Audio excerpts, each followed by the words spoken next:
This is Lesson 7, Creating a Resume, Part 1. Cover letter will be Part 2. Now in this video, I'm going to explain to you how to do this. I'm not going to read all this to you. You can read it later.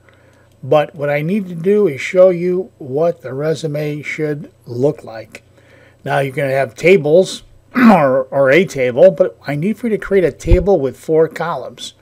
And you're going to ask why. Well, I'm going to show you why in a little bit.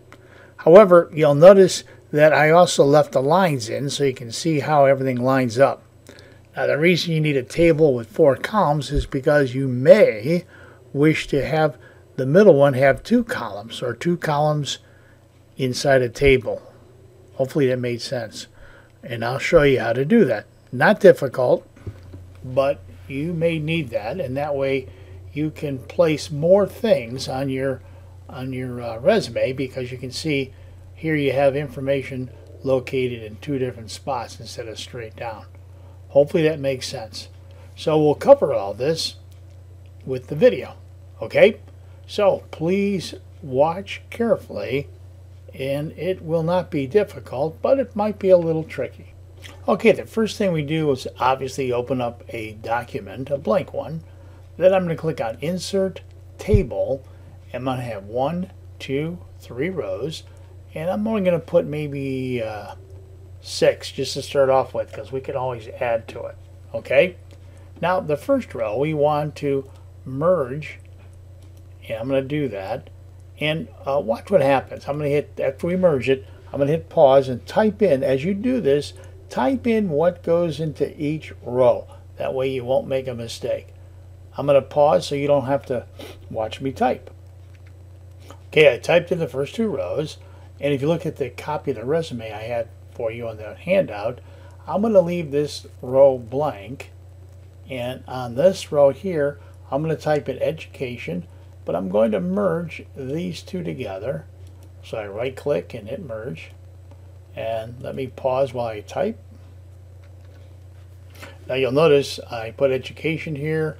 We can adjust the fonts later, and over here I went up here and put the bullet in, and I typed this information. I just hit my space bar and lined everything up. If your table is not large enough, just simply grab the end here and make it larger. Okay?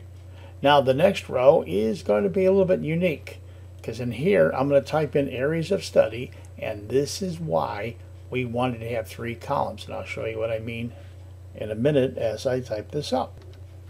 Okay, you'll notice that we have areas of study, and we wanted to place 2 columns here, and the reason for that is it's going to save us a lot of space. So that's why we left this one here. Now below that I'm going to type in areas of technology, but remember, your resume does not have to have the same words I have. Make it fit you. But I'm going to design this so it looks just like the handout that we gave you.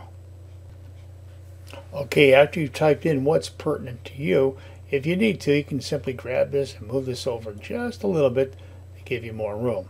Now while you're down here, all you need to do, if you need, well, you're going to need some more rows, so simply right click and click on Insert Row Below. There you go. And if you place the cursor here, just simply hit your tab key and it will automatically make more rows for you. Then you probably want to highlight these 2 and click on merge. Okay? And if you look at your syllabus, you want to down here say academic honors and activities. Now remember this, the lines are just here to help you line everything up. When we're done, we'll make all the borders white so you won't see them.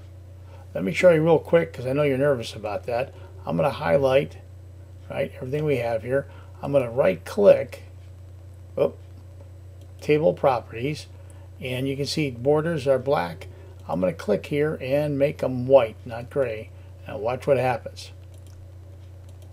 See, everything looks pretty neat. Okay, I'm going to go back and put them back in, because you only have those to line everything up.